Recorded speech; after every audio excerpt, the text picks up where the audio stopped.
Hello दोस्तों, आज थोड़ा सा हम चर्चा कर लेते हैं आज के न्यूज़पेपर की हेडलाइंस। तो सबसे पहले मोदी जी का बयान है, देश में अब होगी जातिगत गणना। देश में अब होगी जाति गणना और सीसीपीए ने इसे मंजूरी दी है। यूपी चुनाव से पहले ही इस प्रक्रिया को पूरा करने की उम्मीद है, तो मोदी जी ने कहा है। और फिर योगी जी क्या कहते हैं इस बारे में, जातीय जनगणना से वंचित, पिछड़ों और उपेक्षित वर्गों को मिलेगी पहचान, ये मोदी जी का कथन है। तो उस पर नड्डा जी भी पीछे नहीं रहे, जो कि भाजपा के राष्ट्रीय अध्यक्ष। उन्होंने क्या लिखा, आर्थिक सामाजिक रूप से पिछड़े होंगे सशक्त, ये जेपी नड्डा जी का बयान है। तो मायावती भी कहाँ चुप रहने वाली है, उन्होंने भी कुछ अपनी टिप्पणी लिखी है, उन्होंने भी कुछ कहा है, देखते हैं। उम्मीद है कि सरकार जनगणना से जन कल्याण के इस फैसले को समय समय रहते हुए पूरा कर लेगी, ये मायावती जी का कथन है।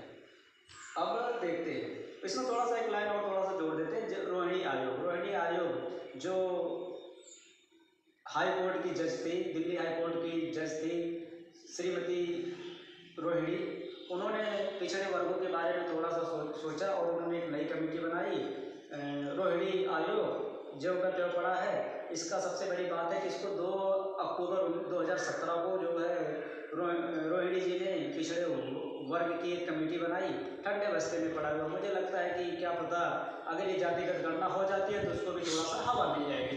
थोड़ा सा एक बार चर्चा कर लेते हैं। और हम सभी जानते हैं कि जो पहले देश की जातिगत गणना 1931 में हुई थी। देखिए कितनी बड़ी बात है, अंग्रेजों के ज़माने में हुई थी ये 1931 में, फिर 1941 में हुई। 10 साल बाद, सभी जानते हैं जनगणना का कार्यकाल 10 और 10 साल का है, तो 10 साल बाद हुई थी।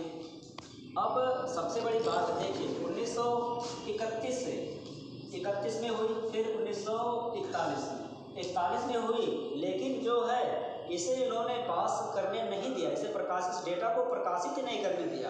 अब प्रश्न उठता है, इस डेटा को प्रकाशित क्यों नहीं होने दिया?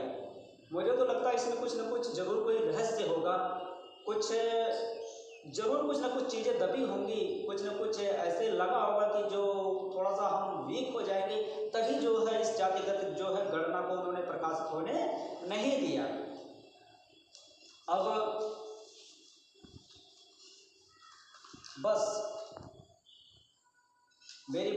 मुझे लगता है कि बस एक आखिरी उम्मीद है कि मोदी जी के कार्यकाल में ये भी जो है जातिगत गणना एक जो है चुनावी एजेंडा बना हुआ था, ये भी पूरा हो जाएगा। क्यों? क्योंकि मोदी जी सभी जानते हैं कि काफ़ी जो है सैकड़ों सालों से जो मुद्दे थे, जो विवाद थे, उन्होंने कितनी आसानी से उसको निपटा दिया।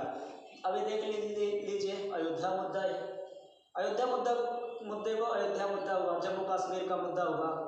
अब थोड़ा सा टॉपिक चर्चा कर लेते हैं अयोध्या मुद्दा के बारे में। अयोध्या मुद्दे को उन्होंने कितनी आसानी से अपने नेतृत्व में उसका जो है समाधान निकलवा दिया, किसी भी पक्ष को कोई नुकसान नहीं हुआ। अभी आप समझ लीजिए, अगर कोई सरकार होती, क्या पता वहाँ पर अगर हिंदू मुस्लिम दंगे करवा देती, और सभी जानते हैं दंगों में कौन दंगाई किसको चिंता है, बस बदले की भावना आ जाती है, आपने मुझे मारा है मैं आपको मारूंगा, तो इसमें बेचारे कितने निर्दोष जो बलि चढ़ जाती है। सबसे बड़ी बात है कि निर्दोष के साथ साथ तो कितनी जो महिलाएं विधवा हो जाती, बच्चे अनाथ हो जाते हैं, तो इससे क्या होता है, देश का विकास रुक जाता।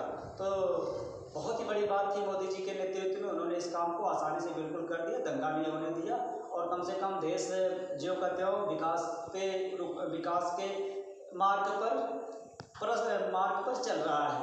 अगर ये दंगा हो गया होता तो कम से कम कितना नहीं तो हम 10 साल तो आराम से पीछे हो गए होते। अब ले लीजिए मुद्दा जम्मू कश्मीर का, काफ़ी अपने देश में जो है घूमने फिरने रहने की थोड़ा सा जो कमियां थी, उसको मोदी जी ने आराम से, उसको मोदी जी के नेतृत्व में, अमित शाह के नेतृत्व में उसको आराम से कर लिया गया, तो इसमें जो है कोई दिक्कत नहीं। हाँ, छोटी मोटी कमियां, अभी कुछ दिन पहले पहलगाम में सभी जानते हैं कि घटना घटी थी, तो देश है ये, तो कुछ ना कुछ छोटी मोटी बातें तो होती रहेंगी। और मुझे पूरा भरोसा है कि मोदी जी के कार्यकाल में ये जो मुद्दा बना हुआ जातिगत जनगणना का, ये भी पूरा हो जाएगा। और सिंपल सी बात है, अगर ये पूरा हो जाएगा तो इसमें जो रहस्य छुपा था ऑटोमेटिकली अपने आप जो है बाहर आ जाएगा। अब एक प्रश्न ये भी उठता है कि जो 1931 और 41 में जो जातिगत गणना हुई थी क्या वो सही थी, मतलब क्या उसका प्रकाशित होना सही था या गलत था। तो इस पर मैंने काफ़ी पहले सोच रखा था, इस पर एक बार मैंने कुछ लिखा भी था, वीडियो बनाने की सोच रहा था, तो मेरे पास इक्विपमेंट का अभाव था। तो अगला मेरा जो वीडियो होगा, क्या वो जो 1941 में जातिगत जनगणना हुई थी, क्या उसको प्रकाशित करना ना करना सही था या गलत